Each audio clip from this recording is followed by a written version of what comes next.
Welcome to சர்வம் jewellery. இன்னைக்கு என்ன செய்ய போறோம் அப்படின்னா பூனைக்கு மணி செய்ய போறோம். என் கஸ்டமர் ஒருத்தவங்க இதை ஆர்டர் கொடுத்துருக்காங்க செய்ய சொல்லி.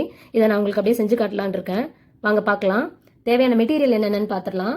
கோல்டு பீட் கொஞ்சம் எடுத்து வச்சிருக்கேன், பேக் ஃபினிஷ், ஐபின், ஹெட் பின், கொஞ்சம் லோரி எடுத்து வச்சிருக்கேன். இது வந்து பெண்டன்ட் போகிறதுக்காக இதை நான் எடுத்து வச்சிருக்கேன். வாங்க எப்படி செய்யலான்றதை பார்க்கலாம். பாருங்க, மணி ஃபுல்லாக கோத்து வச்சிருக்கேன். இப்போ என்ன பண்ணணும்னா நம்ம பேக் ஃபினிஷை இதில் அட்டாச் பண்ண போகிறோம். நான் வந்து ஒரு 28 மணி போட்டிருக்கேன். அந்த பூனையோட கழுத்து சுற்றளவு இவ்வளோ தான்.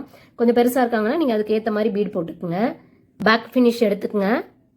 ஹெட் பின்னை வந்து அந்த இதுவில் போட்டு விடலாம்.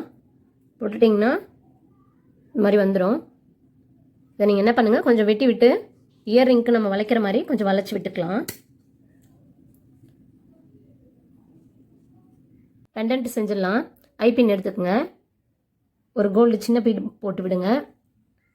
அப்புறம் இன்னொரு பீட் போட்டு விடுங்க, கொஞ்சம் பெரிய பீடு. இப்படி போட்டு என்ன பண்ணுங்கள், இதை வளைச்சி விடுங்க. இது வளைச்சி வச்சுருக்கோம்.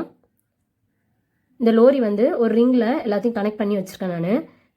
அதை என்ன பண்ணிடலாம், அதில் மாட்டி விட்டு நம்ம ப்ரெஸ் பண்ணி விட்டுடலாம். கீழே நல்லா அழகாக தொங்கும். அது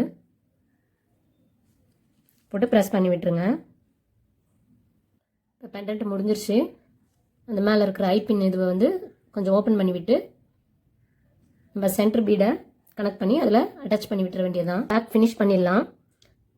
அந்த எண்டுலேருந்து நம்ம வளைச்சி வச்சுருக்க கம்பியை அதில் போட்டு விடுங்க. அதே மாதிரி பக்கம் சொருவி நல்லா அது கிட்ட கொண்டு போய் விட்டுருக்கோம். நீங்கள் முடிச்சு போடணுனாலும் போட்டுக்குங்க. அதே மாதிரி மீதி இருக்கிற நூலை நல்லா நம்ம அதை ரொட்டேட் பண்ணி எவ்வளோ கொஞ்சம் முடிச்சுகள் வருமோ அதை நம்ம போட்டு விட்டுடலாம். போட்டு விட்டுட்டு வெட்டி விட்டு நீங்கள் கொஞ்சம் க்ளூ கூட போட்டு ஒட்டிக்கலாம், பிரிஞ்சுக்கும் அப்படின்னு நினச்சிங்க அப்படின்னா. செஞ்சு முடிச்சாச்சு. செஞ்ச மணியாக அவங்க பெட்டுக்கு போட்டு ஒரு வீடியோவாக அமைச்சிருக்காங்க. பாருங்கள் இவ்வளோ அழகாக போஸ்ட் கொடுக்குதுன்னு. ரொம்பவே அழகாக இருக்குது பாருங்கள். அது போட்டதுலேருந்து அவருக்கு அவ்வளோ ஒரு சந்தோஷம். அதை போட்டுட்டு என்னென்ன அட்டகாசம் பண்ணதுன்றதை பார்க்கலாம் வாங்க.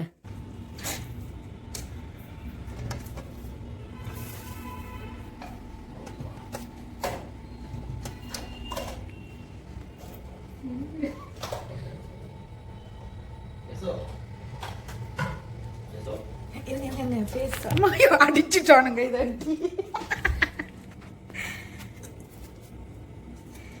புது மணி போட்டோன்னா சீனா போறியா? நீ சீன் போறியா? புது மணி போட்டா நீ பெரியாளா? பெரியாளா? புது மணி போட்டா பெரியாளா? 2 மணியை போட்டு தக்க தக்கன்னு ஆடிட்டு சுத்துற. என்ன ரொம்ப ரொம்ப கடிப்பியா? சீன் போடுவியா? வாங்க. 2 மணி போட்டிருக்கியா நீ? உனக்கு 2 மணி கேக்குதா? இங்க வாங்க, இங்க வாங்க.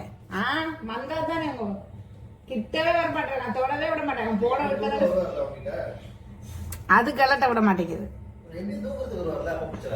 இல்ல இருக்கட்டும், 2 மணி அழகா.